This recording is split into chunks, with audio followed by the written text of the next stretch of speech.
पंतप्रधान सूर्यघर मोफत वीज योजनेला मुंबईच्या भांडूप परिमंडळामध्ये चांगला प्रतिसाद मिळालेला आहे।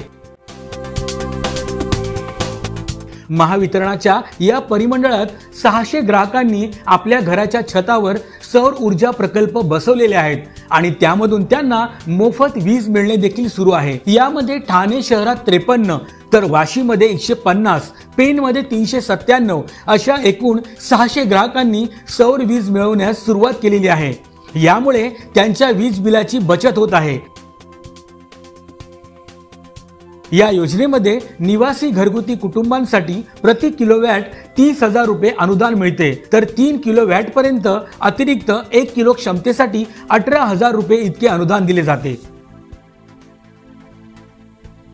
ही योजना फायद्याची असल्यामुळे नागरी भागात देखील ग्राहकांचा मोठा ओढा सौर ऊर्जेकडे वाढत आहे। महायुती सरकारमुळे नागरिकांच्या वीज बिलाची मोठ्या प्रमाणात बचत होत आहे।